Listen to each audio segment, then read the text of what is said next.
What's happening, people? On the most recent episode of HBO's Westworld, a show that I love and I'm sure you do as well because it offers an abundance of philosophical and intellectual fodder, we see a host, a being, an entity struggling to keep things whole. And in a sense, they're struggling to maintain a distinct self, which I see perfectly illuminating the field-like nature of consciousness, which I see standing in direct opposition or being directly opposed and inverse to the thing-like nature of identity. Now, this episode was actually titled after a poem by American author, American poet Mark Strand called The Absence of Field. And just in case you've never read it, never heard of it, I'm going to read the very brief poem for you for context purposes. So it's called The Absence of Field once again, Keeping Things Whole by Mark Strand. In a field, I am the absence of field. This is always the case. Wherever I am what is missing. When I walk, I part the air, and always, the air moves in to fill the spaces where my body's been. We all have reasons for moving. I move to keep things whole. When I think about this poem, I envision a cloud of particles in a Newtonian sense, maybe even a quantum mechanical sense, because we typically think of ourselves as solid objects, and that's just not the case. It doesn't work for this poem. It doesn't really work for deep philosophical thinking. We are more likely a pattern in a cloud of particles or a field that is sustained by that very field, whether it be quantum mechanical fields of energy or Newtonian particulates, atomic particles. We are sustained by this very field, and we are distinct from it because field likeness is nondescript. It is indistinct. It is formless. And a thing is the opposite of a field. A thing is the absence of a field, and we are the absence of a field. So when we move through the universe, whether it be the quantum mechanical universe and quantum wave theory or the Newtonian universe, when we move through this universe, we are essentially collapsing and coalescing the field into our physical form at every single moment. Where we are, there is no field because field is the absence of a thing. We typically look at ourselves, look at the planet, look at a rock, look at another person and, heavenly bodies, stars, and say those are things. And where there are not things, there is nothing. That's just not the case. Physically, that's just not the case, especially quantum mechanically. There's just no thing there. So where there is typically what we think is of as nothing, that is just no thingness. That is the field. That is the sum total of all quantum mechanical fields, except for the Higgs field, as far as I understand, at a zero energy state. Now, that's all there is. So where there is a thing, there's essentially nothing more than an absence of a field. There is something there. And I think that's how we should think about this. We, in essence and fundamentally, truthfully, are the absence of field. When we move through the universe, we coalesce fieldness into non-fieldness, which makes an object. And that's true with everything else, whether it be, like I said again, a rock, a beetle, a planet or a star, or a black hole.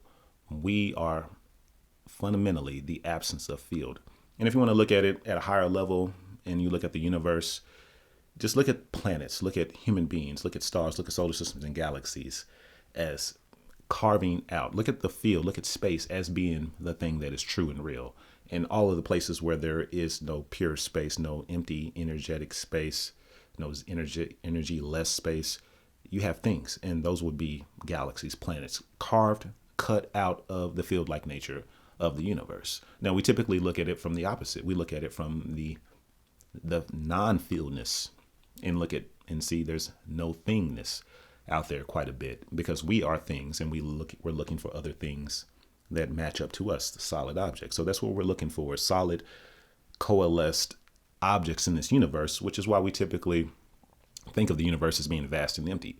When all you have to do is look at it from the other perspective, the thing that sustains us is truthfully in great abundance, and the things that are absent of that nature are in a lesser quality, a more scarce and rare quality. So only when you look at things from a thing like nature do you see the universe as being vast and empty. But in a sense, there's only a few pockets where there isn't field. There's an absence of field. And fortunately, we are able to see and experience and enjoy that thanks to this coalesced nature, this distinct and individual nature. In the Westworld universe, consciousness seems to be something that they can replicate or copy with a high degree of precision, which means that it must be some physical pattern, computational, algorithmic pattern, or some type of code, as they put it. But we know that patterns and codes are nothing more than an absence in a field, even if that field is just an array of numbers or statistical potentialities. We know that when you have a specific defined arrangement of numbers or what have you, it is no longer the array or the field of all numerical values. So this is why I think we're actually having a difficult time. The host that's in Charlotte Hill's body is actually having a difficult time maintaining this absence of field, which would be personal identity, because this host is having to run this 150 or however many lines of code that is Charlotte Hill to mimic and puppet and parrot Charlotte Hill still existing to the rest of the world, to the Dallas Corporation, or what have you. And as they are running this algorithmic like code that is a human being, they are actually experiencing life as Charlotte Hill. And the original pristine host identity is being blurred. So what you have is two distinct absences in field of consciousness or psyche or persona merging and blurring into a more field-like state for a period of time. And you see loss of sanity, loss of function and clarity, self-harm and things like this. So what we have ultimately happening, I believe, is a temporary period where the field is, where the identities are becoming more field-like, and then one will eventually likely, if you keep running this Charlotte Hill pattern in this host body, you're going to end up with just a completely distinct and perfectly absent field-like nature called a personal identity of Charlotte Hill. Once again, no matter what you started with, no matter what original distinct host identity you started with, if you no longer run that host identity, then that host identity is no longer there. It's no longer an existing thing. There's now just Charlotte Hill. And I think we all have this issue, this trouble, this struggle, where we have a field-like pure conscious awareness, and then we have a coded behavioral algorithm given to us by genetics and our environment, our nurturing, and our nature in a sense. We have an absence of field called an identity, and we have a field-like nature called an awareness. And that field-like nature is going to identify with whatever object or absence of field it experiences most directly and most closely, which is why the host in Charlotte Hill's body is slowly and most certainly going to lose connection and an understanding of the original absence of field-like nature of their original identity, and slowly start to identify, attach, and associate with increasingly with the more familiar, the more directly experienced and personal non-field-like nature, absence of field-like reality of Charlotte Hill's personal coded patterned identity. Now, speaking to the last two lines of the poem, why we move and we move to keep things whole, well, I agree with that. And it's correlated to the show. It's related to the show directly as well. And the reason that I say this, the reason I think this is pertinent to us in our daily lives, that we move to keep things whole, is because physically we are nothing more than the field itself, just an absence of the field for a period of time. We are coalesced, distinct, individuated portion of a field. So we're not field for a specific purpose or sense, but we are essentially the field in a broader sense. So being nothing more than this universe, we move to keep the universe whole, because the universe is doing something greater than any of us individually can understand and potentially collectively can understand. So we are moving to keep things whole at a physical level. But really, in a sense, at a more individual, personal, human level, we're moving because we're algorithmically programmed, coded, biological automaton entities and machines. And that's not true 100%, but to a large degree, and as many people experience life, that is true. Just as many of the hosts stuck in the Westworld park, unable to become self-aware and get a more of a perspective and a broader understanding of what they were in, what they were doing, we're pretty much slave to their environment and the happenings in their environment. We are too. We respond to stimuli that is input to an algorithm, and the output is action, movement, even if that, or words or speech or feelings in an internal state. We also respond to the stimuli of our own minds. We have another universe up here, and that also feeds into our algorithm, which hopefully is pretty apparent, pretty clear, pretty obvious when you stop and think about it.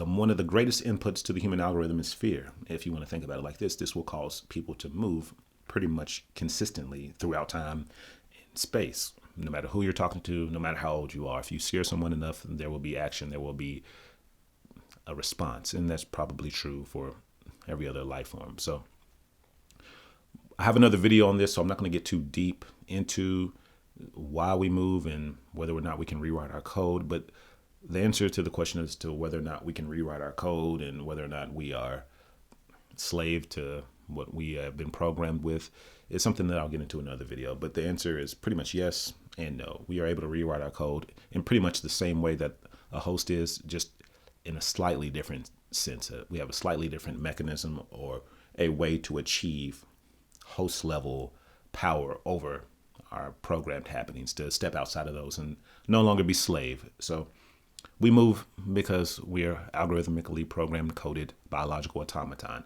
That's what I believe. And as the input goes, physically and mentally, we will respond accordingly.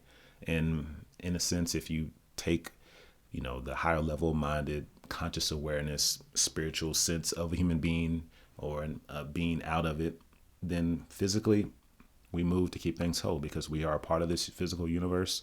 And in a sense, that's what everything is doing. It's doing its part for the whole. So that's what I have to say about that last line. I won't get too deep into it, much deeper into it, because I believe it's something that everyone should interpret for themselves. That line speaks volumes while saying very few words. And I think it's something that should hopefully strike you if it does. And when it does, it will strike you very hard, I believe. So if it's not striking you now, if it doesn't make sense now, just keep reading the very brief poem until it does. And I think the first two sections really pale in comparison to the weight of that last section, why we move. That's truly where the understanding of the power is in this poem, and really in Westworld in this season, and maybe all of the 3 seasons combined. The message, the moral of the story is the motivation of humanity, whether or not it can be changed, and whether we're going to accept that or whether we're going to try to do something about that, whether we're going to accept being enslaved to this or whether we can see a way around it like the hosts have. So I really hope you enjoyed this video. I hope you enjoyed this poem. I hope you enjoyed this episode of Westworld. If you did, then like the video and comment below. Let me know what I missed. Let me know if there's anything that needs to be fleshed out better or anything you want to add. And if you enjoy videos on topics like consciousness and free will, then I'll be making a couple of more videos in the coming days directly related to Westworld. So if you want to see content like that, then make sure you're subscribed and you hit the bell notification icon to get all those notifications in the video. So once again, thank you for watching. Have a great day. Have a great evening. Have a great morning. Take care out there, and I will see you on the next one. So take it easy again. Later.